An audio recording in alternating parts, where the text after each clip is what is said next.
Это чешме близ урочища Таш-Аир, популярное среди туристов и жителей Крыма место. Источник расположен в красивейшем уголке Качинской долины, близ села Кождый-Гырмен, в устье ущелья Таш-Аир. У источника несколько названий, одно из которых Земзем-Суо, то есть вода Земзем, зафиксировано на топонимической карте Игоря Белянского. Очевидно, родник называли так по аналогии с почитаемым мусульманами источником, расположенным в Мекке, из-за вкусной воды. Есть 3 родника Таш-Аир, 2 из них бьют выше в горах. Самый известный – нижний, оформленный в виде чешме, которое было установлено местными жителями. 90-нчы елларда bu yerде да бар еді мынаса чешме, су келейді. Бетолы бір дувар япқалар, бір демірле азбесттан трубалар тықып, су бар еді. Сон 2000-нчы елларда су ғайып болды, yok oldu. Onda da bütün bu yeri çöplük dolu edi.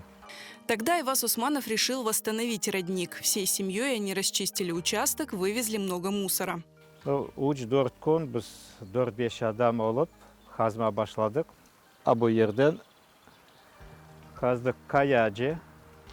Kaya tubundan su gelmeye başladı. Demek bu su dereden değil.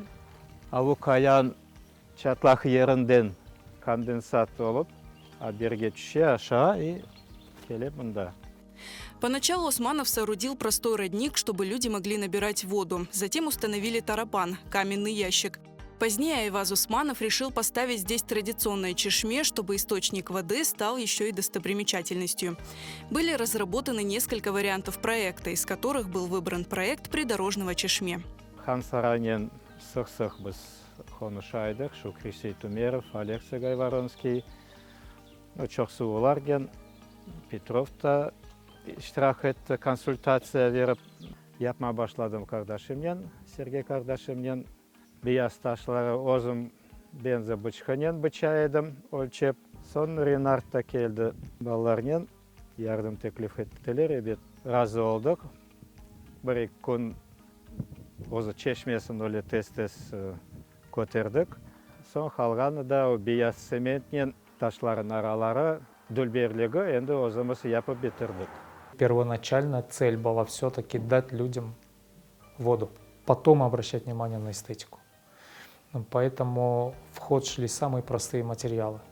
Естественно, какой-то прообраз формы, соответствующий неким историческим нашим формам традиционным, мы старались заложить. Так, близ ущелья Таш-Аир появилась чешме. Место стало узнаваемым и посещаемым. Хотя у популярности родника была и обратная сторона. Установленную на чешме табличку с надписью постоянно разбивают вандалы. Yazılar üçün Kenede Hansaray'da arşivlerden şu kitapta Arap grafikanen bu çeşme oldu Bahriyat, Kel Muhammed Eşkine hiçbir abhayat. Bir adam, Azerbaycan adam, skulptör idi.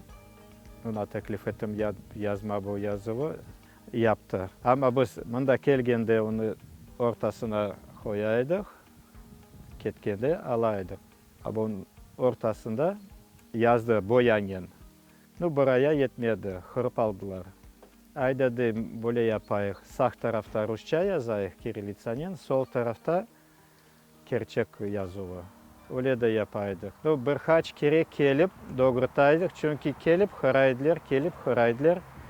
Ona şunu da görseniz üstündeki taşlar sındırdılar.